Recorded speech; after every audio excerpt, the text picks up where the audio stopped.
Just so many things to check, just so many things to do here on stream today. My goodness gracious me. Oh shit, I forgot to check. This is an ill-prepared stream. Miller the Killer says, I don't watch wrestling. True, today first time in a long, long time.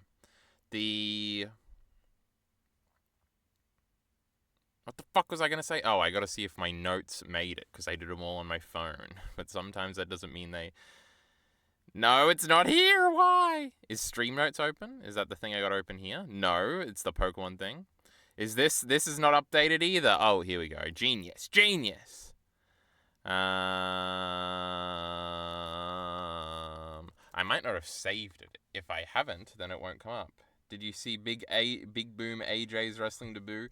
Yes, the Rizzler or something, which is a little kid, but then there's 3 of them. They were on a different wrestling show than the one we're going to be speaking on this evening, however. They did not make it to the great WWE, like Miller is saying. Now, what am I doing? I'm going into word.com. And by word.com, I mean the app on my phone. But where is it? You know how I accidentally deleted my banking app? But only the icon. So now every time I want to find it, I've got to search it.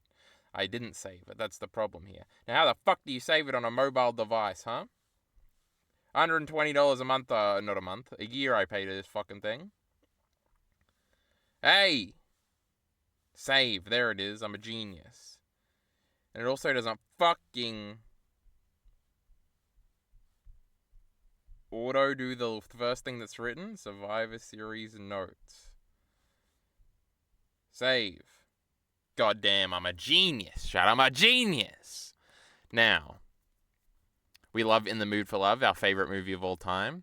Oh my god, this is going to be a wacky recommended, because I was looking up every Madoka song to try and put them in my great video, and I was also watching stream clips the other day. So we got fan clips, not just on Elite RE stream, but on my stream. Now, there's so much to go through. Hold on. So, has this popped up yet? Don't worry, we got things vaguely planned for this stream today. Now, I bet you got to do this, and then you got to click open. And then, there it is! My goodness gracious me. Wait, I was going to record this, so I should probably do a thingy. Oh, no, chat. Oh, no. We'll do that in a second. Let's do the stupid update shit. Any tweets? I'm sure there is. How long ago did we last stream? We got the fucking video. That's not the thumbnail for that video, but that's going to stay the thumbnail for this, I guess. I made a new thumbnail because well, first of all, I made a new thumbnail because I didn't really like any of the ones. Even the ones Elite RE did. But he did them for free, so who am I to complain? So I was like, oh, I've got a bunch of good screenshots from this video for just like, I can screenshot them in Premiere and then export them into Photoshop and then do a little thingy. And then I made one. It was kind of shitty. And then I tried to see if you can like change the ones in the test, because obviously we do the thing where we make 3 thumbnails now and it tests which one's the best. But in doing that, I accidentally ended the test. And then that new one that was shitty just became the thumbnail. So then I had to actually make a good one. I think this one kind of came out good, but I kind of stumbled into it. Let's look at this thumbnail. Let's look at this thumbnail. Let's look at this thumbnail. Look at this thumbnail. I made that. Can you believe it? We love the great generative AI background. We love Photo AI products. We love the rest of it. I did, though. I had to crop this dumb bitch out. Can you believe that? But this video came out. I don't know if I really want to talk about it at all. Elite RE hasn't reacted to it yet. It's got 17 upvotes, nearly 150 views, and 6 comments. Though 3 of the comments are sexy girls doing sexy things, I think. Love It by Cute Ass Tiger. Very, very nice. Cute Ass Tigers VTuber English. Cute Ass Fighters. Very nice. So, you know, I got a very distinct group of fans out there. But maybe with this new great thumbnail, it'll go to astronomical heights. But whatever, I think this video is bad, but we can move on from that. Now, I also posted on Reddit. I haven't checked them. No new notifications. That's not a good sign. Well, usually I get notifications that they've taken my shit off of Reddit. Oh, 8 upvotes on the Great Madoka Magica subreddit. Now, there was 2 comments on this that I've already seen, and on the Gunbuster subreddit, because there is no Diebuster one, I got 3 upvotes. That was at 0 upvotes before, so I've become Reddit famous in the meantime. There was this one that said at this point, which at this point I say that the first opening thing was like happy-go-lucky, so it's possible that in like Japanese it's like sad lyrics or something, but who gives a fuck? Fuck this person. And then the other one says very enjoyable, so we like that one. And then I think this one just says interesting, right? True, very interesting. So our video, it's doing all right. Wrestling Twitter told me Big Boom AJ is better at cutting promos than most modern day wrestlers because he mentions the venue that the match will take place in. Well, that sounds about right to me. There's a distinct lack of that in modern professional wrestling, goddammit. Let me close Word. Let me bring Twitch back up on my fucking thing so I can see the fucking chat. Incredible. We love the great new Twitch app. Now, which video do we make next? Do we make the Berserk one or do I make the Heavenly Delusion one? I guess we can talk about that, but there's really not much to talk about. Me talking about the thingy, me complaining that people don't like Uncharted 4 as much as they do. This list was silly, who cares? I didn't even actually look at it. I was just looking at tweets of it and then found the original one to retweet it. Me saying that the video won't be out that day. Me updating my media checklist. My goodness, I'm just going to be at 100 by the end of the year. Shitty Arcane Season 2. Pikachu's Adventure, the first short, and then I didn't rewatch the whole first movie, then I watched the second short, then I rewatched the whole second movie. What a great screenshot I did. I found this, because I can download these from Mr. R's Plex account, though he doesn't have the short, so I had to find these elsewhere and torrent them. That's why I'm big into torrenting at the moment, I'm pretty good. I got that Gunsmith Cats or whatever, that OVA, and I also downloaded, what else did I download? Oh, Project A-ko, of course. We got Pokemon Art, and then we got The Last Stream. The last stream was when we made all those secondary ENT videos, so let's check in on them. Is there anything to say about any of these? Obviously, my top characters list was the best list of all time. The people loved it. There was no Chainsaw Man comments. Not a big week or month or 2 weeks for Chainsaw Man. I'm Heavenly Delusion famous. My Arcane tier list continues to be attacked savagely by these heathens, frankly. Did anybody say that's not that great, Krillin? We love it. 2 comments. Oh, yes, just Mr. Gems saying that I did it better than a. I don't know if I made this comment on stream or off stream, but it's so funny that, your fans will always be much quicker to shit on you and, up praise or praise up or whatever word I'm looking for. You're content creator buddy. So all of Elite Aries fans, yeah, Elite Aries fine, but Kyle, it's a funny guy. Or they hate me. And it's the same with all my people that love Elite RE more now. It's crazy. Anyway, we got to make sure we're upvoting this Arcane tier list. I bet we're getting absolutely destroyed. Can I even check this? Hold on, let's check this real quick. Let's switch accounts. Let's go to secondary ENT. I still haven't gotten up to my peak of 426 subscribers, back down to 420, whatever you call that. Now, not even I can see him on the page. Got to go into tier list, the greatest list of all time. And people were calling me pretentious. We already went over this on Elite RE stream. Get rid of this fucking nonsense. I'm trying to see the dislikes here. Now, Yiker, 71 dislikes. Oh my god, I got so much engagement on this chat. It's crazy. 25% upvotes. The silent minority. That's who's gonna win us today. Oh, our Chainsaw Man one got 4 dislikes. Oh no, 1 dislike, 4 likes. Now that's not very good. My ED list was perfectly successful though. Now, chat, I've just realized that something I was supposed to do that I didn't do that I've got to do now is check the storage to see if this is going to stop fucking recording at some point. So everybody give me a second, I'll just go over here into this and then I'll just check the PC and then I'll just click in the 8 gigabytes free, we'll be fine.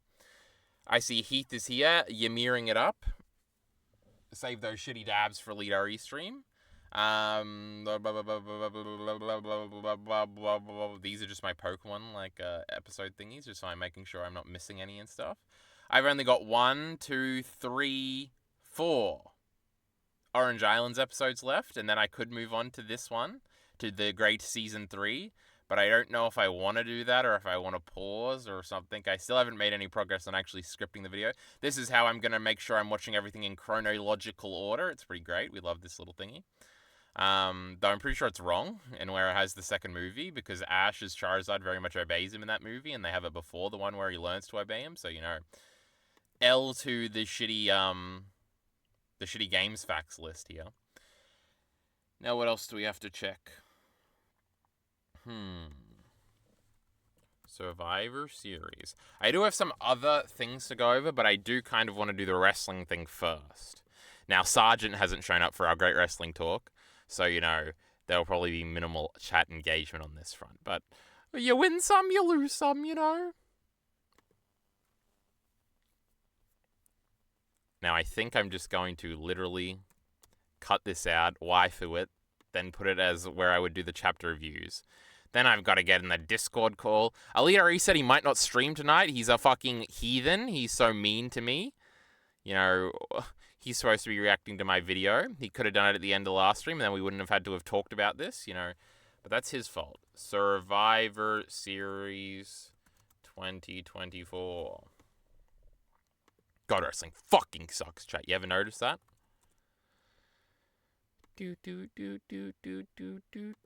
Oh my god, that was the theme song for the shitty wrestling event. We hate it.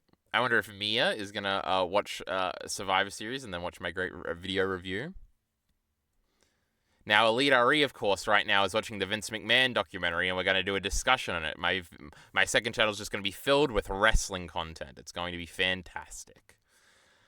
So over here, the audio's still working. Riders who... oh, hold on. I finished the Kano decks with help from your Wonder Pick today, lil bro. How the fuck have you already done that? Are you paying for shit? Well, I guess it could just be the Kanto one. Well, did you just get to 151 cards? Because that's not completing the Kanto decks. I think I don't have a Ninetales, I know that much, so I haven't even incidentally done that. I think I'm up to like 500 and something cards. I'm up to about level 20 or something. I've got a few decks now, but my Venusaur one is still my favorite, Heath. The one that destroyed you, so that's okay. I haven't finished Arcane yet. No spoilers, please. I fell asleep 3 times watching episode 7 up where with the worst episodes ever made. You mean the highest rated episode on IMDb or something, Kalidari was saying? But I'm not going to talk about it in detail. I hate shitty Arcane. I read that one. Writers who shoehorn in multiverse shit into stories out of nowhere just should be executed. It's so uninteresting. The same goes for the metaphysical oh my god, Miller the Killer standing against the world against this one. Everybody's favorite episode, he's shitting on it. Now, I paid a bit for the discounted launch perks. Well, I wasn't there on launch, sadly. I did notice the Versus event has stopped, and now it's like a solo event with the Venusaur thing. And you get those, like, promo cards, but you only get 1 card in them. So, that's mediocre. Now, how the fuck am I going to make this look, chat? How is this going to look bad/good? We love the great Pokemon Pocket here. Though I am starting to waver a little bit. Every time I, am not doing something, I'm always like, well, like on the way to work all the time, I'm like, well, time for a few Pokemon matches. But, sometimes I'm like, maybe I'll just check Twitter instead. Maybe I'll just look out the window and listen to something instead. So it's starting to lose a little bit of interest, I think. Now,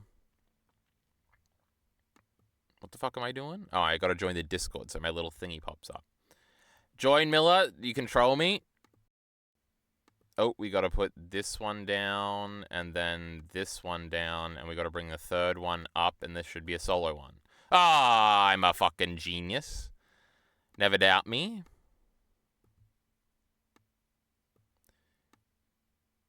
What deck did Heath even run? Were you using a fire deck, Heath? I don't even remember. Now we gotta make sure it's in the middle. Middle? Tells me the exact pixel, chat, don't worry. Oh, we have to make it bigger anyway. Now it's all fucked up. All fucked up. I wonder if Elite RE is going to listen to me talk about wrestling now that he's a great wrestling fan. It's just going to be terrific. I use a Mewtwo. Fuck Mewtwo and Gardevoir. I can almost make this deck, but I've only got 1 Gardevoir line. I do have 2 Mewtwo EXs now. I think they're EXs, or are they Xs? I think they're EXs. They've done both in the actual Pokemon game, but Heath just doesn't know, and he, accidentally put an E. Oh, Heath, what episode are you up to in the Great Pokemon Anime, of course? Now, also, I fucking hate this dumb fucking Articuno deck. How about you kill yourself? And these dumb Starmies? Ugh. And these dumb Mucks with their fucking Koga cards? Pissing me the fuck off. Bunch of fucking nonsense, if you ask me. These fucking idiots. I hate Pokemon. I hate Pokemon. I hate wrestling. I hate making videos. That's about where I'm at, chat. Now, are we going to go straight into this, or do I want to switch back to our scene? Uh-oh. Oh my god, I'm even over here. Look at it.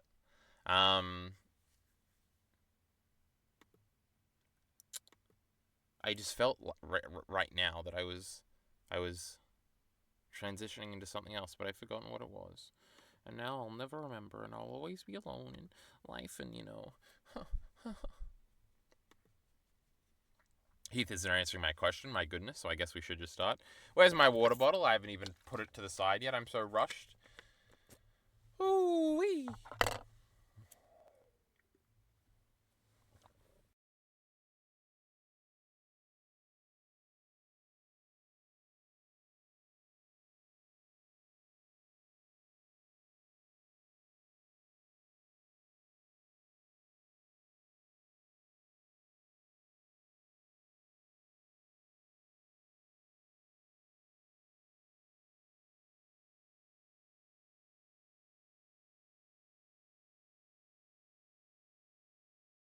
I think it's the first time on stream I've knocked it out. I only always knock it out with a Lita Reese thingy. Did you see Big Justice's spear? I think I did see the clip. I assume that's one of the people with the little Rizzler guy. Now, I only know about these people because Colin Moriarty talks about them sometimes on his video game podcast. I'm off the video game podcast, by the way. It's just happened. I was off the Destiny. Oh, I was literally just watching Twitch VODs as my It's the best background. Just like a Cinna VOD or a even... Well, if Extra Emily is doing IRL, it's not good background because it's like, oh, I've got to be cringing right now. But like...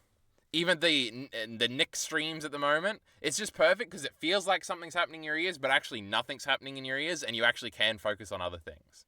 So, you know, I've been on that, and I was watching like this... like 6-hour blood meridian analysis for a book I haven't read because I love doing that. And what else have I been listening to? There was some Turkey Tom nonsense. There was other things. Oh, and my great patronage to whine about it. So I've just been listening to QT Cinderella. It's been great. I've been very Twitch in tune. I'm just getting ready for the stream rewards, you know. It's fucking hot in this goddamn fucking... I was going to say spear, then sphere, then the fucking machine I'm in. Ash just got past Sabrina. I don't know what episode that is. Oh my god, Heath. You just saw some great episodes. First of all, people really like the Sabrina ones. I just think they're okay. You know, they're in the middle of this. But you got the SSN episodes. Some great ones right there. The one where the Pokemon get subtitles for the one episode. That's a great episode. The Lighthouse episode. Let's talk about atmosphere here. We love that episode. I think you'll pass Bye Bye Butterfree at that point. That's a top 10 episode. Even though I'm going to fake out that I'm going to shit on that episode at the beginning of my Pokemon video. So don't worry about that. There's a bunch of good ones in there, I'm pretty sure. But I think you're about to get into a slump of okay episodes. Until, like, they come back from the Porygon incident. Because what happens after Sabrina before, like... Sabrina's before Erica, I forgot that. But some of those episodes are okay, I suppose. But anyway, the Pokemon anime is the greatest anime of all time. Wrestling Twitter told me that it was better than most random spears. Whenever somebody... This happened with Logan Paul too, where it's like somebody else shows up and it's like, well, I can't help it if they're better than half of the shit we have to deal with. If you think... The big meme in the anime community was that they were like self-hating because Giga hated himself or whatever. Wrestling fans truly hate wrestling. And like... In the anime, I guess it's not true anymore. It was definitely true like 5 years ago. But now that the perception is WWE is good, it's a little different. But it's just like, it's funny. But yes, you'll always see those tweets. Especially if you were getting AEW wrestling Twitter. It's a little deranged over there. But we don't watch that nonsense anyway. Wait, why is it not popping up? Why am I not lighting up? Oh, because I gotta do the fucking... Light up, you fucking piece of shit. If I... This isn't just going to fix it, right? No. I've got to, like, properties it. Then, if I just click OK again, will it work? Are any of the other ones working? No. Why aren't you lighting up? How do I even fix this? Properties. Do I just take out the URL, then put it back in? Can I do the... Oh, well, it's because the Discord actually isn't picking up because you have to Discord call and rejoin. It had nothing to do with the great OBS. It was just shitty Discord. Anyway. Alright, I'm starting now, chat. Let me get this shit over and done with. This might take like 30, 40 minutes, so this might be the stream. Anyway, shh.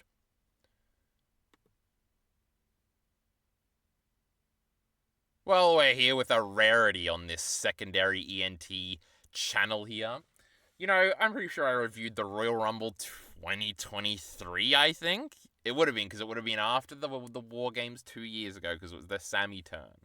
And I think maybe I did a WrestleMania video, and I've done some other wrestling videos, and then I stopped making videos for a little while because I was wrestling elsewhere. Can you believe that?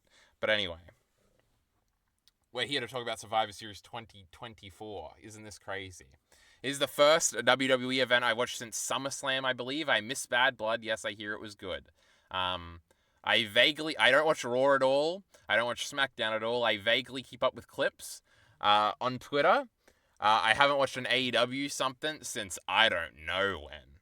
I think I didn't even watch All In. I didn't watch the most recent one. What was the last one I watched?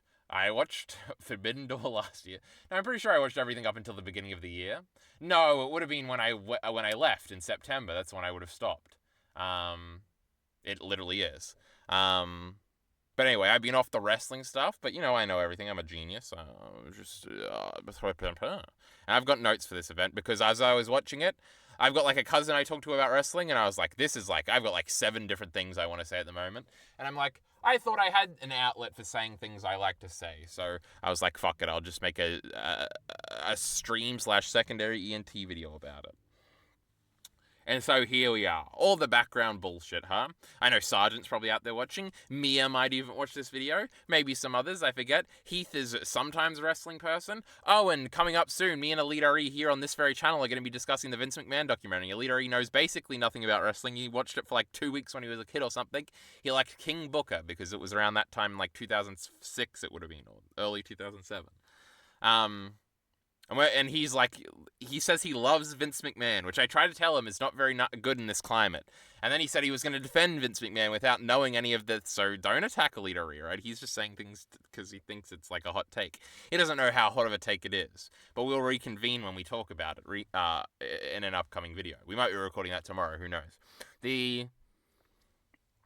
So yeah, stick around for that, because that'll be much interesting, and we'll get Elite RE's little normie perspective on things he doesn't know anything about. Is he going to have anything to say? Who knows?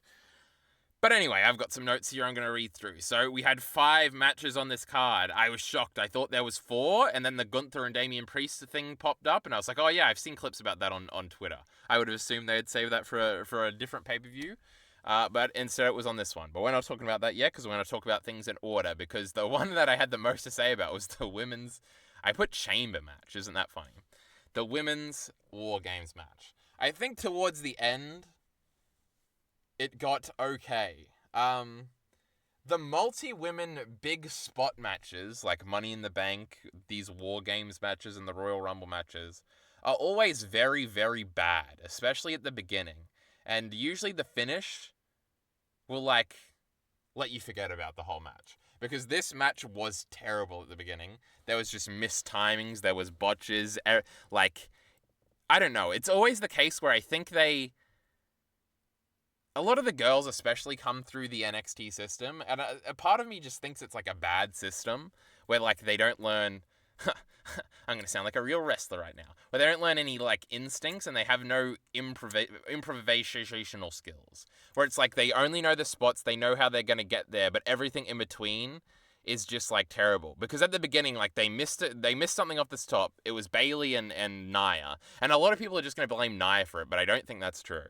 And they missed something at the very beginning. And then Bayley's, like, trying to indicate to Nia very obviously to, like, to run the ropes, and she's just not doing it, and she's not realizing, and then she walks forward and takes a forward step back, and then Bayley just like throws it down and then punches her once, and it's just like, oh, the crowd, like, at least start off with something. Like, what are we doing here? And it was like a really bad, like, I think Candice LeRae came in next, and even she couldn't save it, and then there was just other things, and it's very clear that, like, they have now these War Games matches are also bad for this because most of the first like 30 minutes of the match is just filling time while people come in. Like, people will come in hot, and then like it'll die off, and the heels will just beat them up, and then the next person in, and then rinse and repeat. And like, because it's like 3-minute intervals, it's like hype for the entrance and then whatever. So the match itself works and maintains excitement for the whole way. But the in-betweens, but you can just tell the difference between like the men's and the women's match, where the men's in-betweens are just so much better.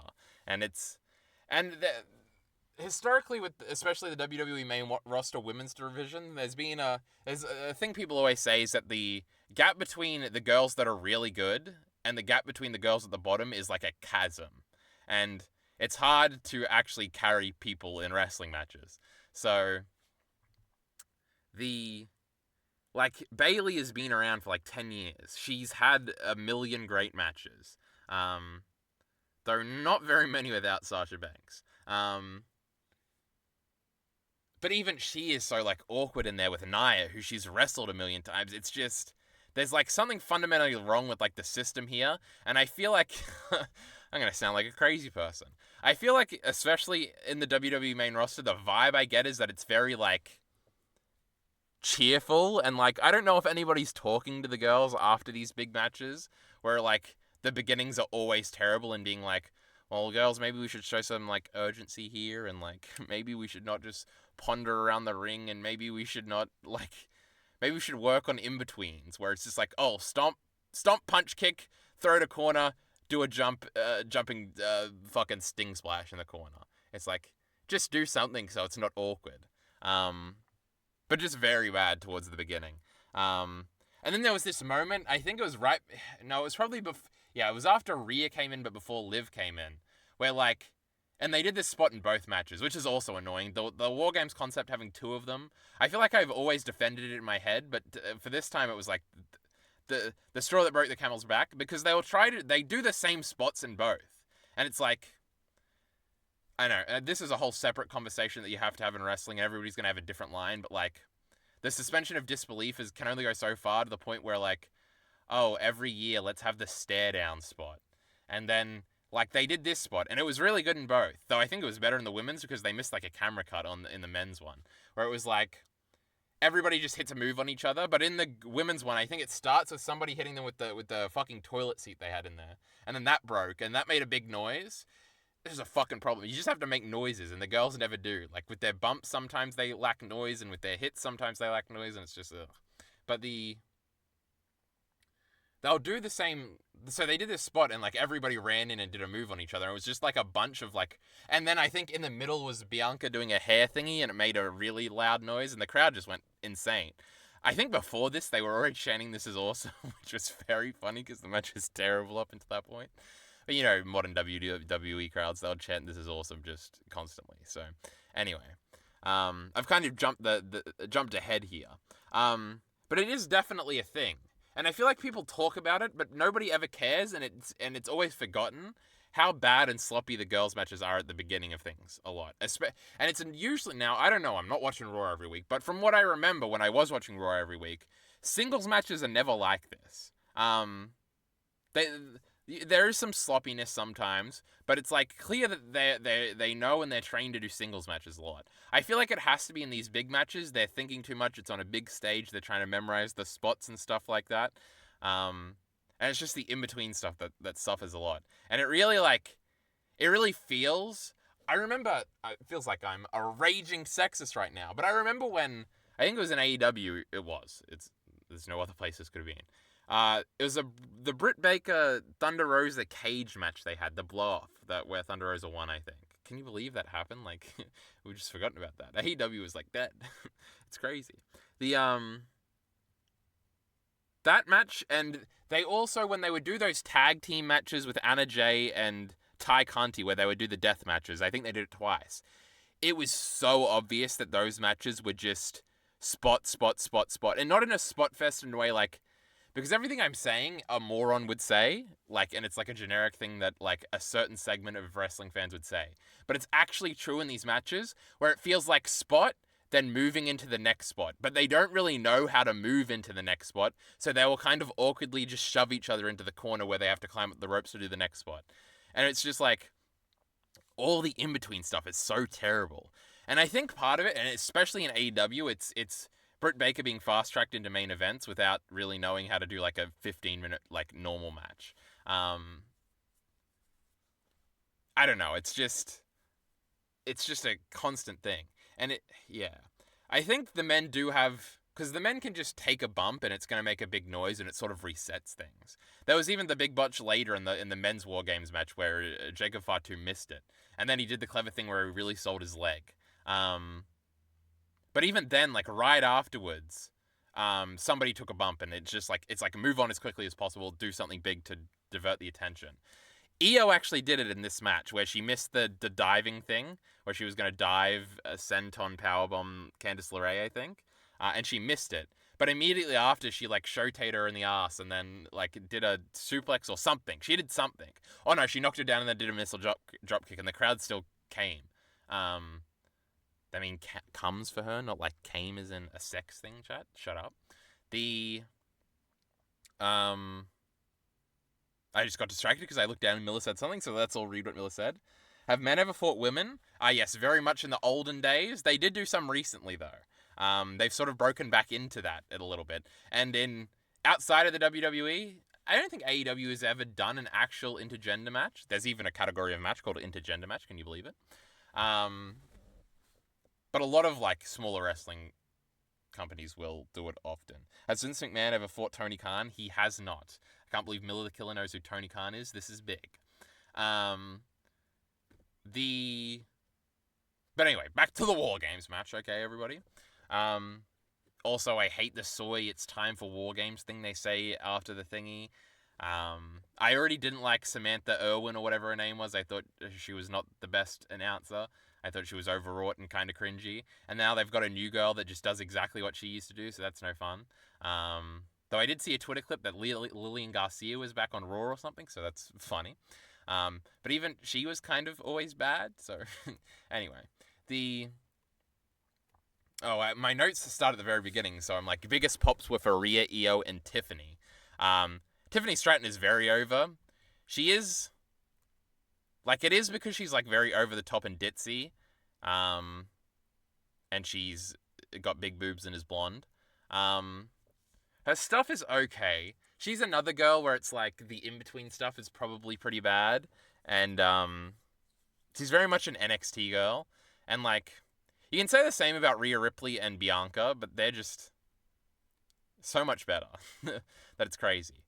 But Io got the big pop, and I think I see Twitter rumblings about this. I assume she is going to win the Royal Rumble, which would be cool. Who does she face? Who's the SmackDown one? Nia Jax. They got to get that belt off her. Maybe Io will do that. I don't know. That was my thought, because she always gets like the underground, like cool guy pop, rather than like the overwrought top guy pop, which Rhea gets. And it was so funny that Liv Morgan got no reaction. And, because I'm pretty sure she gets booed every Raw, but it's always because Dom is with her. So it's kind of interesting that it seems like Dom really is the one with the heat, and Liv Morgan is just kind of like a side piece almost. Which actually brings into the intergender stuff Miller was kind of talking about. Where part of me, when thinking about this feud, has always been like, well, the playoff has to be like Dom versus Rhea at WrestleMania or something, right? But it looks like they're going to try and stretch this out to do Rhea and Liv at WrestleMania. I don't know if that means Rhea's going to win the Royal Rumble. Who won the Girls' Rumble last year? Bayley. But Rhea has won one, right? Because she threw Liv out at the end, I remember. I don't know if they would have a win too. But anyway. I just have the match was dreadful until Rhea. But that sounds like Rhea saved it when she really didn't. And then there was some urgency. Nothing feels dangerous. This is another big thing where they do the thing where, the idiot runs down to the thing. It all feels so formal, and WWE is always going to have problems with this, where everything feels very overproduced. It's a lot less bad in the Triple H era, but it's just because it's slightly different. like, the announcing is slightly less bad, but it's just engineered differently to the point where it's still kind of, I wouldn't say bad, but kind of okay.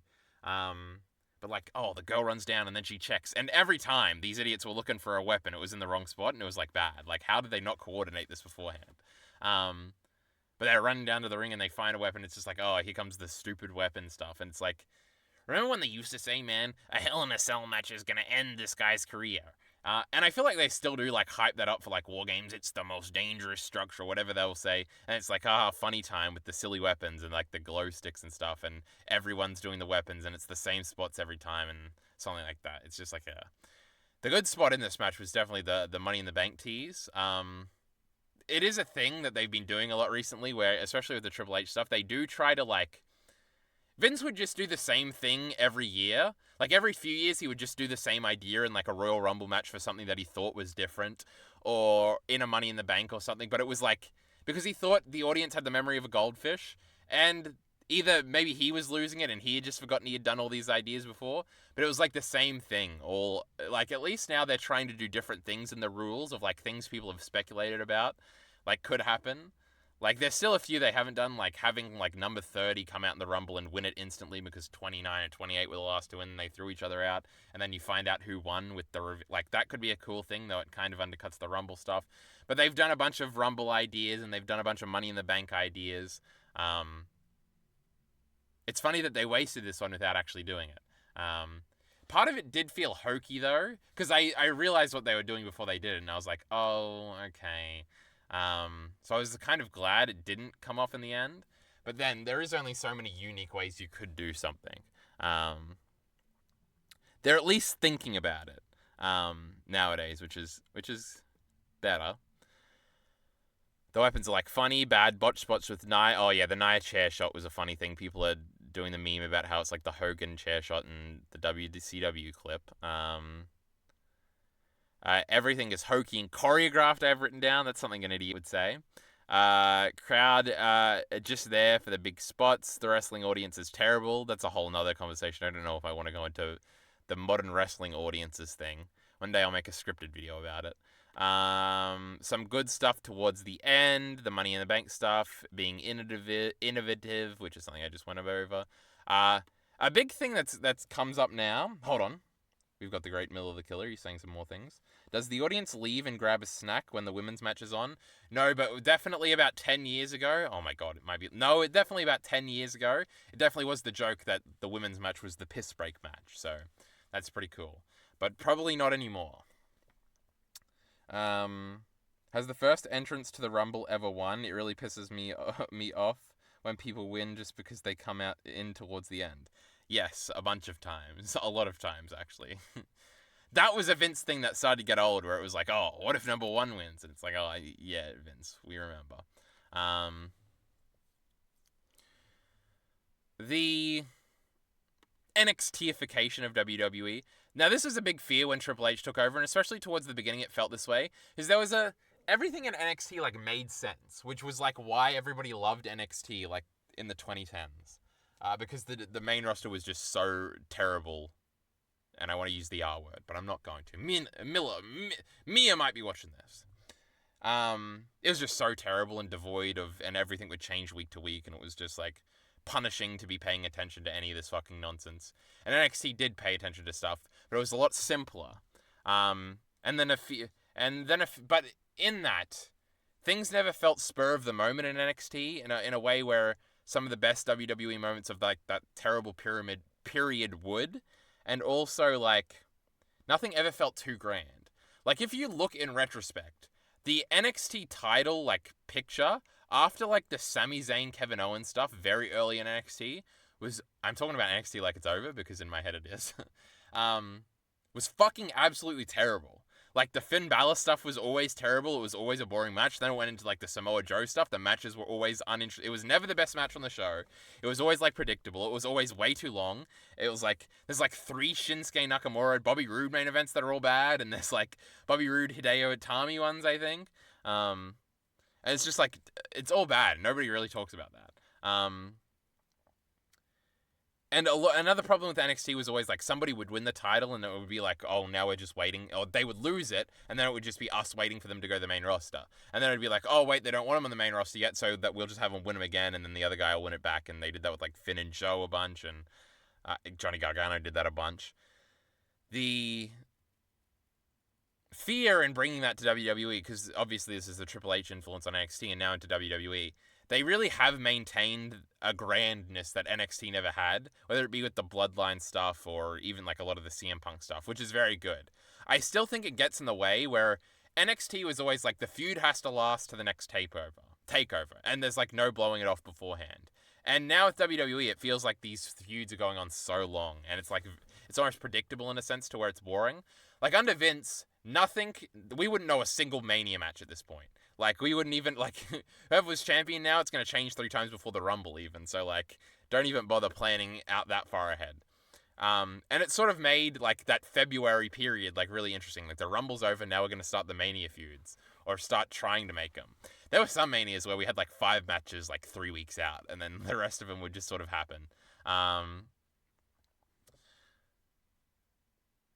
We've almost got the opposite problem now where everything is so planned out, where it's like, well, now we're just sort of buying time for Liv and Rhea to get to probably Mania. And the same thing with the Finn Balor stuff. And like sometimes they find creative ways, like creatively diverting into Walter for both Balor and Priest, because I assume the next one, and that's why Gunther kicked him at the end, was like, oh, Finn will probably challenge him at the next pay-per-view, and then Damian can cost him, and then they can both be in the Rumble, and they'll both be in the Elimination Chamber, and then WrestleMania they can have their blow-off match. But it's just like, we saw this with the Edge Judgment Day Finn feud, and it's just like, oh, it's just so long, and like there's going to be an injury angle where Priest gets like a month off, and then blah, blah, blah. It's just like, what if like all of these feuds just were paid off like at Survivor Series or at the next pay-per-view? Like, I feel like all the in-between pay-per-views always feel like in-between pay-per-views. Like, the main event for the last one, the Punk stuff was good because that did blow off. But that's because they kind of got to SummerSlam and realized they had more legs. That was one that, like, was good and didn't feel like it was going on forever. These other ones, I'm not so sure. I feel like watching Raw would kind of be boring, where it's like, oh, Liv and... What hijinks is Liv Morgan going to get into it to avoid Rhea Ripley? My goodness. So there's almost an opposite sort of effect here, and I think it sort of infects all this. And these War Games matches are sort of another thing of like an NXT bad thing, where it's like, it is just a lot of people thrown into matches, and then they try hard to make it make sense, whereas with Vince, they would just put them in there and be like, whatever, nobody cares. Instead, the trying almost makes it worse, and like it's still not like working. So like, why is Nia in this thing, and why like this War Games match was very much just it's the time we have to have a War Games match. Like there's these 5 girls don't have like a problem with each other. It's just Liv and Rhea having like the baby faces and the heels, which would be cool in like a normal Survivor Series 5-on-5 thing, but not really in the like War Games thing. So they probably shouldn't have had the girls do the War Games match. I don't know. The baseball bat thing was kind of funny. I don't know why you would ever even try that. You have to gimmick it more, where it like... Because it kind of made a noise the first time. Because how wrestling works, especially in American wrestling, is something has to make a noise for the crowd to register it. So Liv like goes to swing the bat, and the crowd goes, oh, she's swinging the bat. And then it hits Rhea, and it makes a slight noise, and so they react to it. And then she goes to hit her with it like 3 more times, and like it doesn't make any noise, and the crowd just goes, oh. It's like, this is why like wrestlers use chairs, because the chairs make a massive noise, and you don't even actually have to hit them. They can put their hands up. Like, obviously, this isn't an actual bat she's hitting them with, but still, it's like, just like, use something else. Like, it's stupid. Anyway, the conventions and Arcane I had written down here. This is a whole tangent on. I don't want to go down it now. Cool finish, but yeah, it kind of came out of nowhere and it was weird. Anyway, this match was just about Rhea and Liv. Crazy. That's that match, but I kind of talked about a lot of things in that. The next 3 matches I really don't have much to say about. It was funny because the next match was LA Knight and Shinsuke. And LA Knight, they like put the pop thingy up, and then the pop tracker thing didn't go that much louder when LA Knight came out, which is kind of funny. His stuff is still over. I don't know if we've cooled off on LA Knight a little bit. But I mean, it has been going on for a little while now, and it's not exactly a character that has legs, I don't think, for too long. Probably a heel switch would do him good, but I don't know.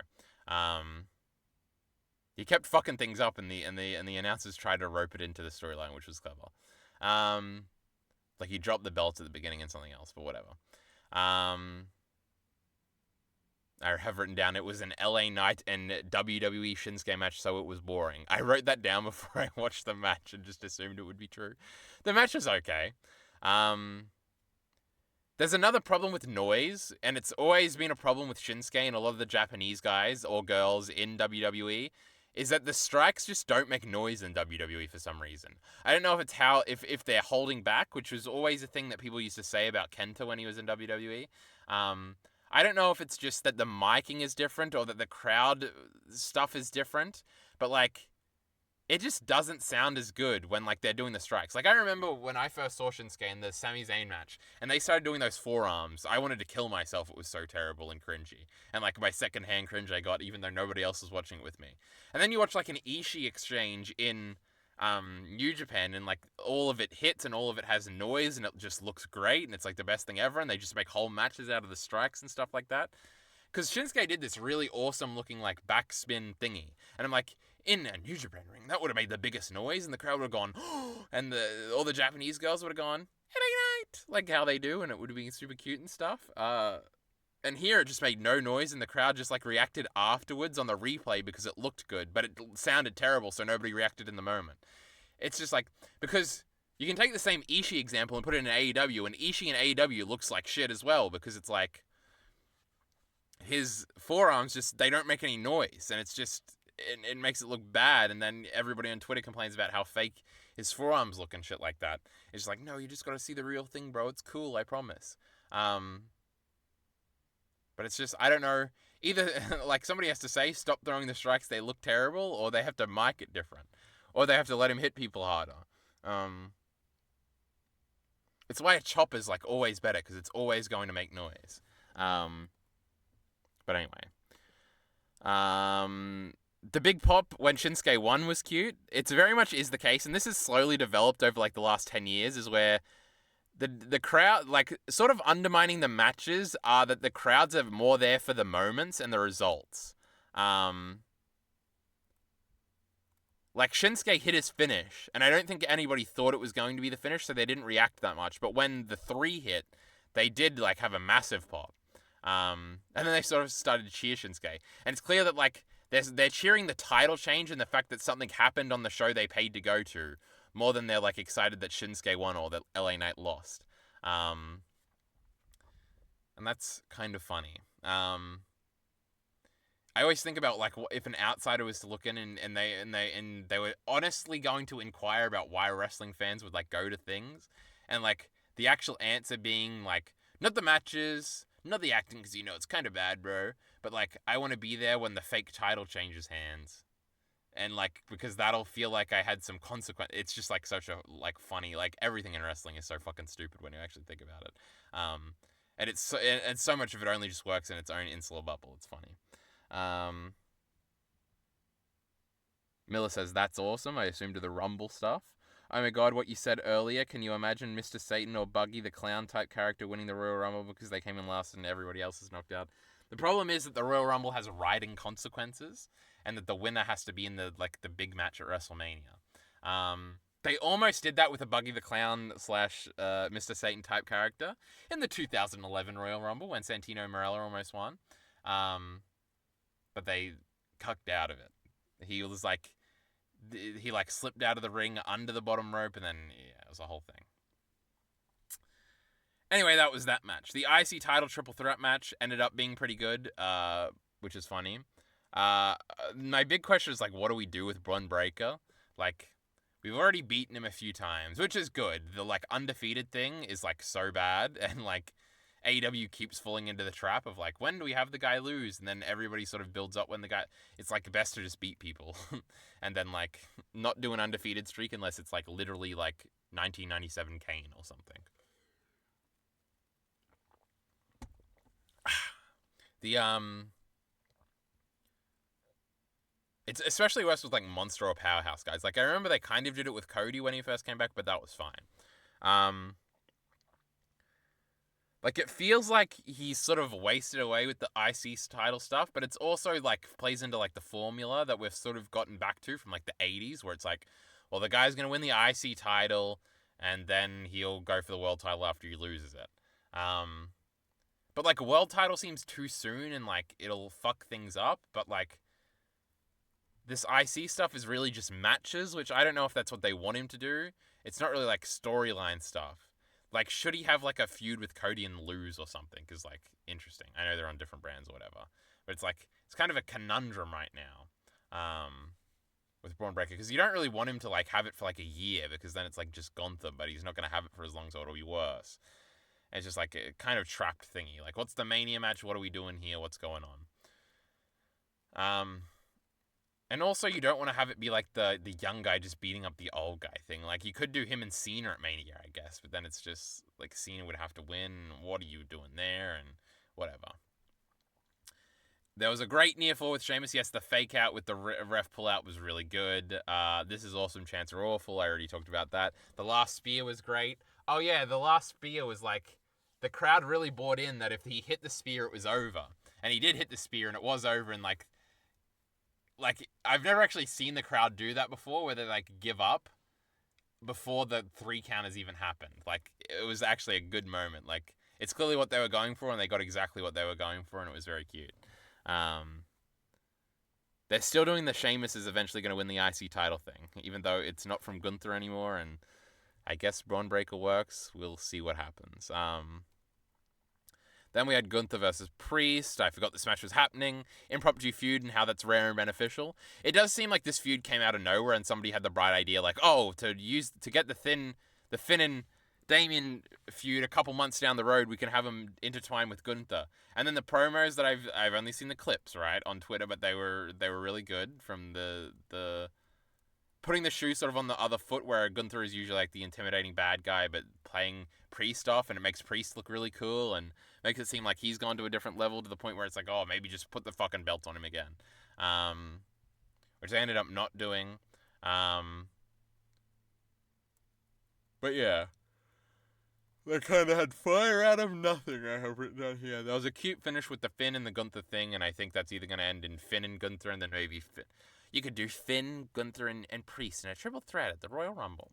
And keep them both out of the Rumble. Though you can just have them eliminate each other in the Rumble or something. You know how this fucking shit always works. Anyway, last match, we had the men's War Games match. Can you believe Tama Tonga is in WWE? I can never get over it, and the fact that I haven't been following it much now that it's happened is like crazy to me. Tonga Loa is also there. We love him. I remember, CM Punk came out, it was funny, he slapped him or whatever, it was a good moment. Now, I saw the post-match photo before this match, but all I saw was like CM Punk in the middle posing, and then I scrolled past it really quick. And I'd convinced myself that he turned on them, and then he was like posing with Solo and stuff. And then I sort of fell in love with that idea, and I'm like, oh, CM Punk and Roman at Mania, and then Cody and The Rock at Mania, oh my god, what a great collection of matches. But they still have to be doing the CM Punk Seth stuff at Mania, right? There's no way we're putting Jonah and fucking Seth, dragging that shit out until WrestleMania, right? I feel like that's a Saturday night's main event payoff. The what the fuck was I saying? CM Punk something. So it was funny that I tricked myself, but yeah, that would like undermine Solo as a character, and maybe it would be funny for them to give up on Solo because I don't know how much legs he had. Solo was really over when he was like the quiet, actually tough guy, but now that he's like the loudmouth, like kind of chicken shit heel leader of the group, I really don't know where he goes, and I feel like he is just gonna get undermined. Like, part of me thinks like this could be the peak of Solo, like this match is like the peak of anything Solo will ever do in WWE or something like that. It's probably a little overestimating it. But what's probably going to happen is The Rock's going to come in, right? And then it will, like, undermine Solo and stuff like that. I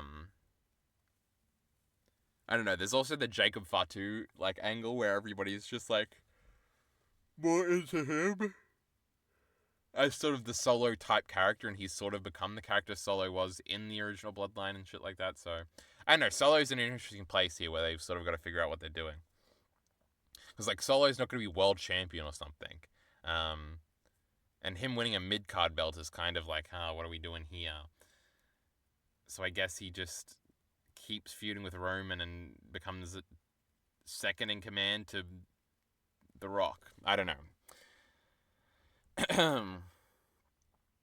But if we're doing Rock and Cody at Mania, we're probably doing like Solo and Roman at Mania. But how does Solo get his heat back? He could just beat them all up, I guess. But I don't know what's going on. There's also the CM Punk favor. What's going on with that? Isn't that crazy? I'm fucking yawning. I'm yawning. Wrestling puts me to sleep. I did have a thought to myself because Sammy came out first, and I was like, oh, the entrances will be interesting. Like Roman's probably gonna come out last, but when does Punk come out, etc., etc. So Sammy comes out first. Obviously, he's Canadian, big pop, etc., etc. They're not the biggest pop. Sammy is definitely like, will Sammy ever be as hot as he was at Elimination Chamber? Was that 3 years ago now or whatever? He's still over. He's a popular guy. But he very much feels like the fifth most popular guy, tied with Jimmy in this match, in this feud. It's definitely more about CM Punk, Roman, and Jay. But anyway, at some point, I think Punk came out, and I was like, oh, it's Roman and Jay. Like, wouldn't it be epic if Jay came out last? And he did, and that was cool to have him come out after Roman. It's like, oh, a signature on Jay, I guess, or like a stamp of approval on him. But then they kind of cucked out by having him start the match, so it was sort of like, oh, he just came out last because he was starting, ? And because he had to do his thing through the crowd, ? But, you know, they kind of did it. Who's complaining here?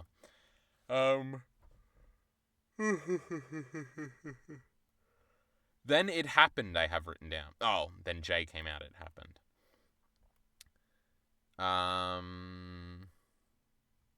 I also have written down, this is only possible in Triple H WWE. Everybody looking at the wrong spot for weapons. Poor Tonga Loa, I have written down. True, he's just... Every time I see him, I'm like, Tonga, don't fuck up, okay? Twitter will make fun of you. But he did alright in this match, I'm pretty sure. The match itself is whatever. They had some spots. The Tsunami spot was pretty cool. Then mirroring that with the J spot at the end was pretty cool. The Punk drama stuff, Solo not letting Tonga Loa go and then letting Jacob Fatu go and then mirroring that over that was all cute. And then they just all kind of beat up Solo at the end and everybody's friends. It was straightforward. Coming in, I would have bet all my money that Solo's group would win this somehow. Just to extend the feud and not fuck up Solo. But that's not what happened. And that's really everything there is to say in the match. Putting Punk in the match did very much make the match about Punk. And I don't know if that was the best move. It was certainly better than having the Seth inclusion. They really just should have done 4-on-4. Is anybody going to remember that the last one was 5-on-5 and, throw a hissy fit about it or something? But other than that, it was cool. I think thinking ahead to Mania is interesting too, because I feel like we have to do Cody and Rock, right? We set that up. If Rock is doing anything, that has to be the match. If he's not, then do you do the Randy match? That could be interesting. Do you do a Cena match? That could be interesting. Do you do a Roman rematch? If they do that, Roman's winning, and then it sort of cucks the whole Cody Mania journey thing. If they do ever do that match again in the main event of Mania, it has to be 4 years down the line. It'd be like if Tanahashi and Okada had another Tokyo Dome main event after the Wrestle Kingdom 10 one. It would be weird. Do you believe Okada is in AEW doing nothing? It's always funny to think about. He's been there for a year. It's crazy. What was I fucking saying? The Mania card. They still have to do Seth and Punk, right? That's a big match. Roman and Solo, but then if The Rock comes and gets involved in that, are you doing Rock and Roman instead? And then what's going on there? You got the Cena final match. Is that going to be with Gunther, or what's going on there? Finn and Damien we've got. Liv and Rhea it seems like we've got. Io versus maybe Tiffany. I guess that's a more interesting match than Nia. if Tiffany cashes in at some point. Though they've teased it so much at this point. They could do like Rhea finally beats Liv for the belt at like the next pay-per-view, then Stratton cashes in on her, takes the belt off of her, and then she doesn't get her championship rematch, and then you could do Liv and Rhea non-title. That could be a thing. I don't know what the girl stuff looks like. Obviously, they're doing. This is another thought I had. They're probably doing Bianca and Jade again, but it's like lost all of its heat now that they've been like friends for a year, and Bianca has definitely cooled off. I wonder if she's like frustrated and mad about this because she really wasn't like top of the world, and then she got like undermined pretty heavily, and now like Rhea is clearly number one, and she's like, I don't even know if she's number two at the moment, and it's just like, ugh, what's going on here? Like, Becky is still probably number two. And having Becky lose straight to Rhea is bad, because it kind of hurts Becky in the long term. I don't know. They've very much gone all in on Rhea, which, who can blame them? But there's other girls here, too, you know? What the hell even happens in the weekly shows if you can just skip them and watch the pay-per-views? Well, that's kind of always been the case, but, like, the setup for stuff, it usually happens there. But, that is a new Triple H-ism, is that like most of the big stuff does happen on and it does make it easier to just watch the stuff. But all the promos happen and it's good, and going into like WrestleMania it'll be less, but like usually this post Survivor Series into the Rumble is like a very dead like TV thing. But they are switching to Netflix soon. They got their trillions and trillions of dollars to do that, and they might be allowed to swear. Isn't that cool? But yeah, I don't know. There is value. Like, if you like wrestling, bro, and sometimes stuff does happen on there. I'm kind of underestimating. You might get a title change or a minor title change on a Raw or SmackDown. Finding out who's going to be in the big matches at the pay-per-views. They usually have, like, matches to determine that on the TV shows. All the cool promos and stuff. I feel like you definitely do get more out of this stuff. Like, the big events if you watch the week-to-week. Which definitely used to not be the case. There's a lot of little character details, and like the Bloodline all came back together, and that was all in the weekly TV shows. But I know it just depends what you're trying to get out of it. And also, Miller, we don't call them pay-per-views anymore. We call them PLEs, Premium Live Events. Idiot. But let's do Royal Rumble predictions real quick. I guess Io is winning the women's one, or Rhea will to set up the Liv match. Or I thought of another interesting idea because Bayley is completely cold again now. They could just have her win the Rumble again. That would be funny. The men's Rumble, I have no idea what match we're setting up. Like, literally, The Rock could come in at the end and win and set up the Cody match. Or what's the other match going to be? Cena can win it. He can join Stone Cold Steve Austin as a 3-time winner and challenge Gunther at WrestleMania. It'll just be so epic. But those are the two matches, so one of them has to win. I don't know, an unannounced Rock winning the Royal Rumble could be cool. And they would probably have him come in at like 27 or something, so he has to do like 10 minutes of wrestling. He could throw Roman out, because Roman will probably be in the Rumble again this year. Won't that just be the most interesting? You could do some crazy things in that Rumble match, because Cena will probably be in it, because it'll be his last Rumble. And so you could do Cena Rock spots. You could have Punk in there. You could do Rock Punk spots. You can have Roman in there. You can do Roman spots with all of them. There's other top stars, like Drew McIntyre has to come back, and all that stuff could be very interesting. How cute. Is The Rock going to be John Cena's final opponent as he retires? No, because John Cena's final thingy is, like, not at a big show, I'm pretty sure. So, The Rock will not be doing that.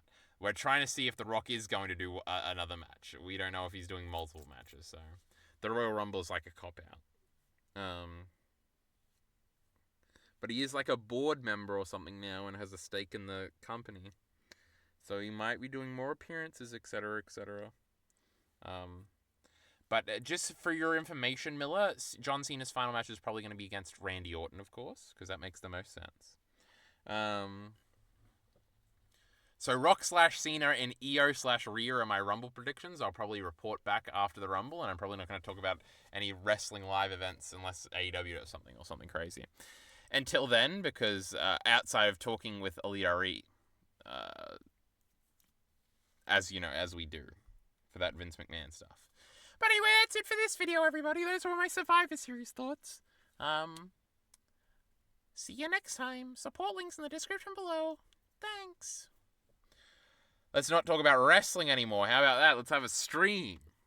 Because I was thinking I could just record that chat and then do a little stream afterwards. Why not intertwine them two? Somehow Miller stayed around. Miller's increasingly getting interested in the wrestling after the great little fella. What's his name? The Rizzler was on AEW. Hey! We're not trying to leak Discord messages. I could be saying something crazy in there. I do have a whole thing about video essays that we could go over.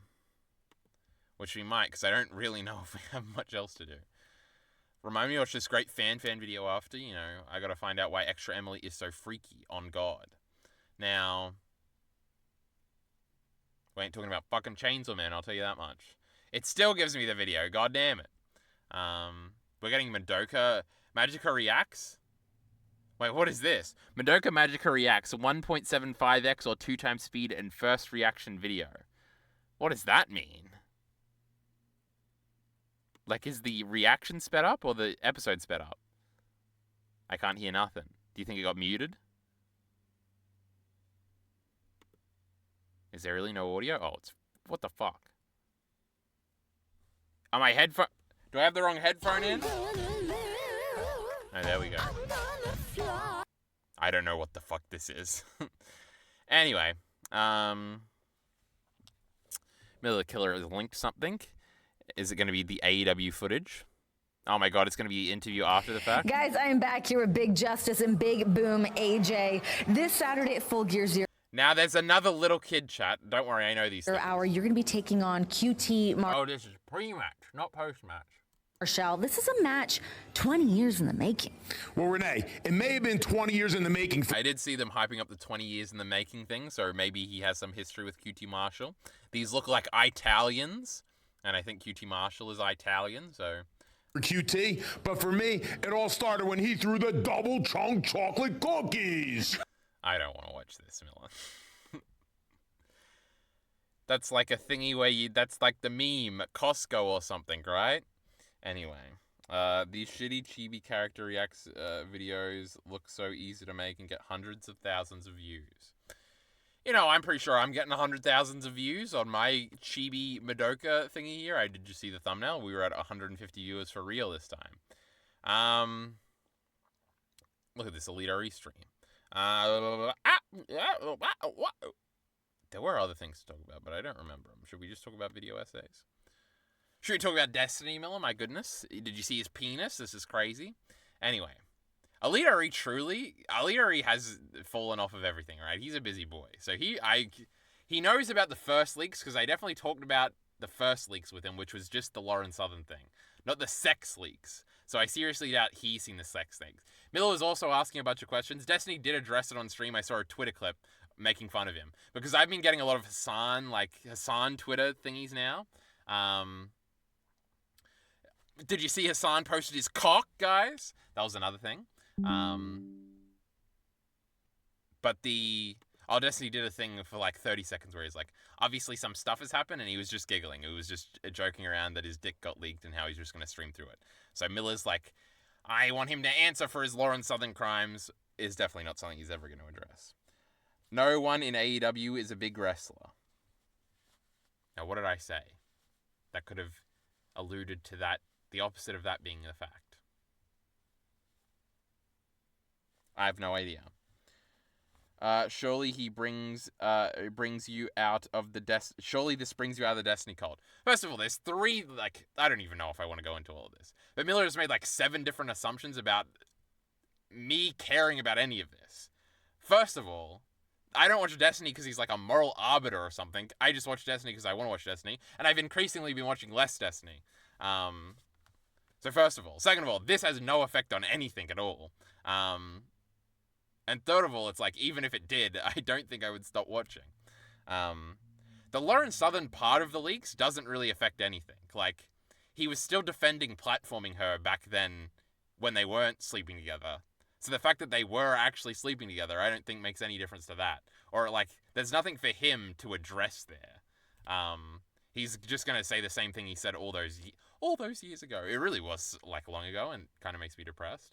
But also, he really didn't have Lauren Southern on that much. The one bad thing that if you want to follow this, like, he shouldn't have been platforming her. Because what he's going to say, let me just run through it. He's going to say, well, I was arguing with her the whole time. Which was true, but it's not the whole time. They did play League together that one time, and they did have, like, mini arguments. I remember watching that stream, and they would, like, neg each other and argue or whatever. But that's, like, the one stream you can point at and attack. Also, I don't know, because when I was watching the Chud Logic video, they were talking about how somebody should go and line up the dates, which would be interesting.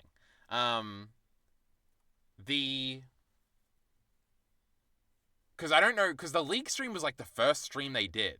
And I don't know if you can line up like the messages to be like, oh, they were already sleeping together, because that could change things. But I'm almost certain it would have been like Destiny only pays attention to things when they're happening on his stream. So I feel like it would have happened after that. So he's never going to say anything about that. And, like, he hasn't talked...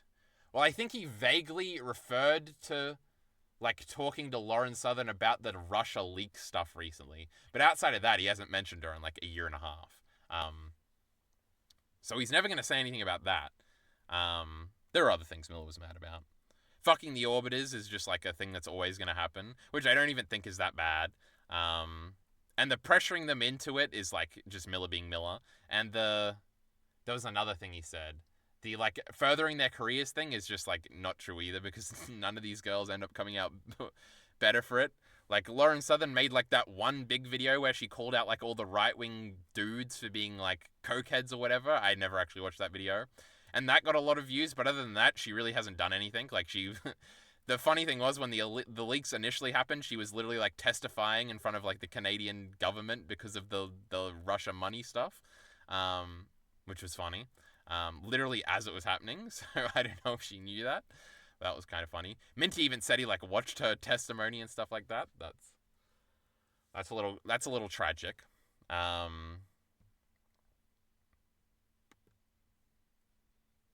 But I can't remember what else I was gonna say. Yeah, I saw that part, making it seem like the big deal is that he's gay to draw attention from... Well, that's what everybody actually cares about, right? Is the fact that there's now sex tapes of Destiny literally sucking dick is obviously going to be the thing everybody cares about. President Sunday can... And now, because the narrative is that... Now, the interpersonal bad thing is like, oh, Destiny sent, like, all of these Lauren Southern messages to this 19-year-old girl he was trying to fuck or whatever. That the narrative initially was that she's obviously turned on him, because they all end up turning on him. Funny how that turns out, huh?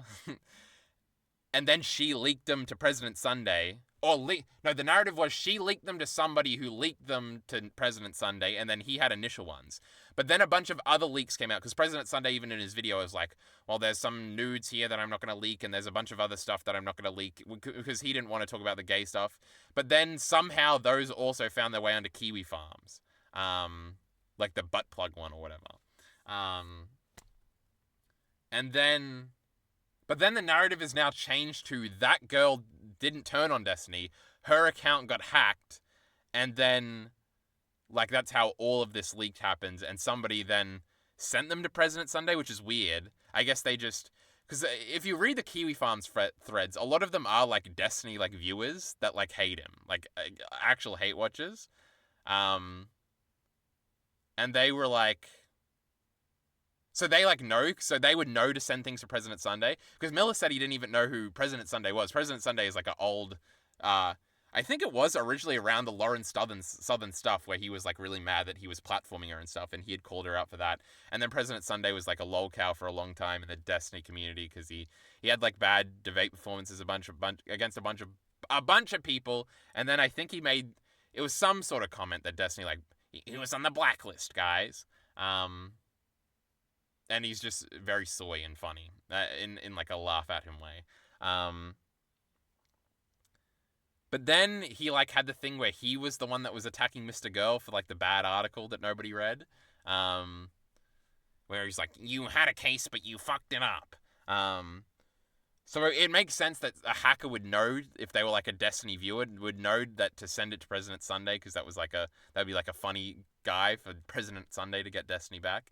But then like President Sunday is like a lefty guy, so he's not gonna like talk the shit that the hacker probably wanted them to talk. I don't know if there's any evidence for any of this hacking stuff or anything like that, but it's a funny little situation.